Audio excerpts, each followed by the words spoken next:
Hi everyone, मैं हूं शिल्पा दास और 5 पैसा आईपीओ सीरीज में आपका स्वागत है। इस वीडियो में हम बात करेंगे प्रीमियर एनर्जीज आईपीओ के बारे में। चलिए वीडियो शुरू करते हैं, लेकिन उससे पहले हमारे यूट्यूब चैनल को सब्सक्राइब जरूर कीजिए to stay updated with the latest IPO और stock market news. Premier energies IPO 27 अगस्त को ओपन होगा और 29 अगस्त को क्लोज होगा। ये कंपनी इंटीग्रेटेड सोलर सेल्स और सोलर पैनल्स की मैन्युफैक्चरिंग में एंगेज है। इस आईपीओ में 2.87 करोड़ फ्रेश इक्विटी शेयर्स होंगे, जिनका एग्रीगेट 1291.40 करोड़ रुपीस है, और एक ऑफर फॉर सेल भी होगा जिसमें 3.42 करोड़ शेयर्स होंगे, जिनका एग्रीगेट 1539 करोड़ रुपीस है। इसका प्राइस बैंड है बिटवीन 427 टू 450 पर शेयर और लॉट साइज 33 शेयर्स का है। इसकी शेयर अलॉटमेंट डेट 30 अगस्त है और ये आईपीओ बीएसई और एनएससी पर टेंटेटिवली 3 सितंबर 2024 को लिस्ट होगा। Kotak Mahindra capital company limited, JP Morgan India private limited और आईसीआईसीआई सिक्योरिटीज लिमिटेड इसके बुक रनिंग लीड मैनेजर्स हैं, जबकि केफिन टेक्नोलॉजीज लिमिटेड इसका रजिस्ट्रार है। इस इशू के ऑब्जेक्टिव्स की बात करें तो subsidiary premier energies global environment private limited में इन्वेस्टमेंट करना, जिससे हैदराबाद में 4 gigawatt solar PV TOPCon cell और 4 gigawatt solar PV Topcon module manufacturing facility का एस्टैब्लिशमेंट किया जाएगा।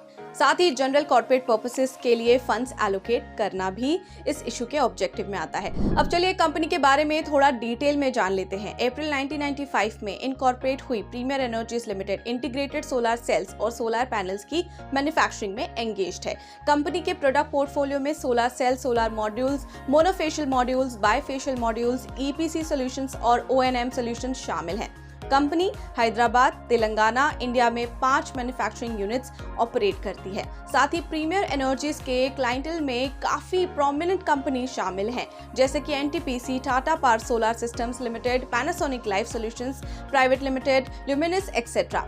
31 जुलाई 2024 तक कंपनी का ऑर्डर बुक 5926.56 करोड़ रुपीस का था, जिसमें 1609.11 करोड़ रुपीस का non DCR solar modules, 2214.06 crore rupees के डीसीआर सोलर मॉड्यूल्स और 1891.12 करोड़ के सोलर सेल्स और 212.27 करोड़ के ईपीसी प्रोजेक्ट्स शामिल हैं। कंपनी ने अपने प्रोडक्ट्स को कई देशों में भी एक्सपोर्ट किए हैं, including United states, Hong Kong, south Africa और बांग्लादेश।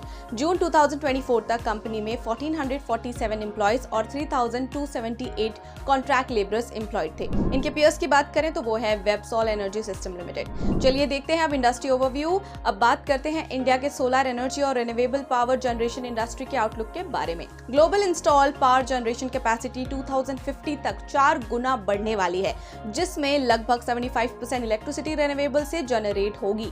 कैलेंडर ईयर 2023 तक global power generation capacity 9063 gigawatt तक पहुंच गई थी, जिसमें एशिया पैसिफिक रीजन का 40% शेयर था, नॉर्थ अमेरिका का 22% और यूरोप का 18%।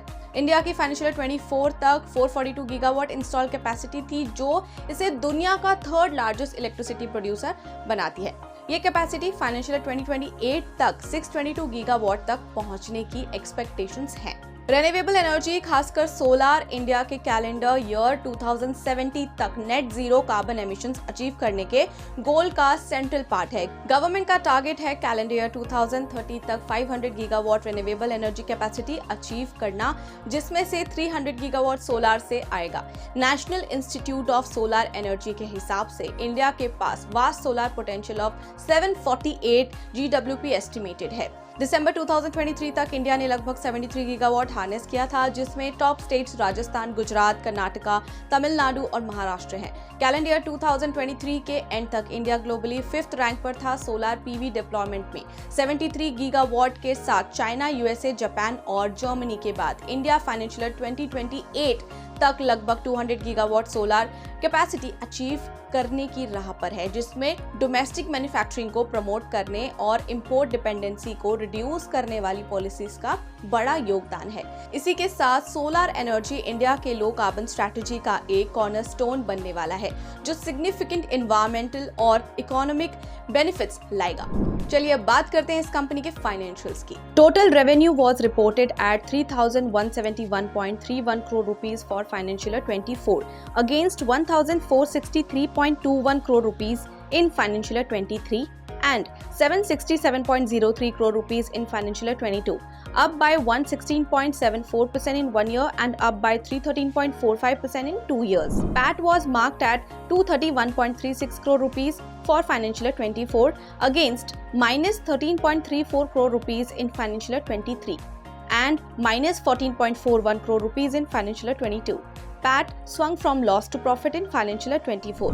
EBITDA was reported at 505.32 crore rupees for financial year 24 against 112.88 crore rupees in financial year 23 and 53.74 crore rupees in financial year 22, up by 347.66% in 1 year and up by 840.31% in 2 years.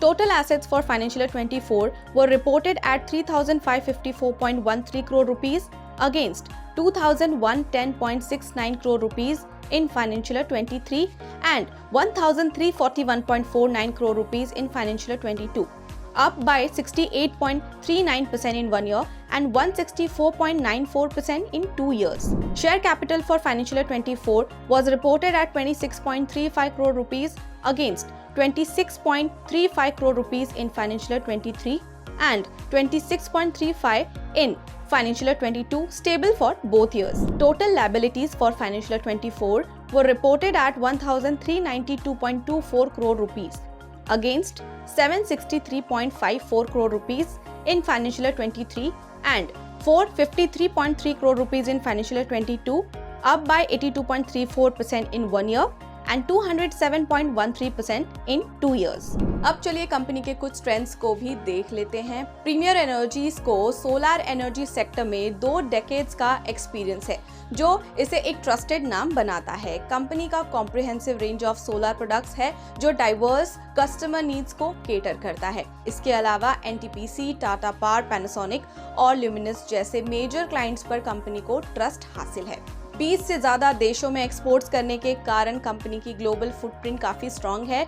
31 जुलाई 2024 तक company का 5,926.56 crore rupees का substantial order book था, जो strong future revenue visibility को reflect करता है। Strengths के अलावा कुछ रिस्क भी एसोसिएटेड हैं, चलिए उन्हें भी देख लेते हैं। रेवेन्यू का सिग्निफिकेंट पोर्शन कुछ की क्लाइंट्स पर डिपेंडेंट है, जो पोटेंशियल रेवेन्यू कंसंट्रेशन रिस्क को लीड कर सकता है। इसके अलावा कंपनी का सक्सेस 2 प्रोडक्ट, सोलर सेल्स और मॉड्यूल्स पर डिपेंड करता है, इसीलिए इनका कंटिन्यूअस सक्सेस होना जरूरी है। कंपनी की मैन्युफैक्चरिंग फैसिलिटीज तेलंगाना में है, इस वजह से ऑपरेशंस को लोकल और रीजनल फैक्टर्स से रिस्क हो सकते हैं, जो इनके बिजनेस ऑपरेशंस के रिजल्ट्स और कैश फ्लोज को नेगेटिवली इम्पैक्ट भी कर सकते हैं। साथ ही कंपनी ने पास्ट में लॉसेस एंकर किए हैं और फ्यूचर में भी ये लॉस एंकर कर सकती है।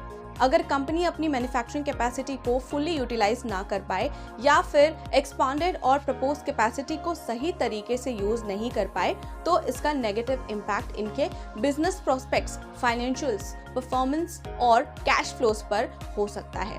So that was all about the premier energies IPO. We hope कि आपको इस आईपीओ से जुड़ी सारी जानकारी मिल गई होगी एंड अब आप इस पर रिसर्च कर पाएंगे और समझ पाएंगे कि आपको इस आईपीओ के लिए अप्लाई करना चाहिए या नहीं।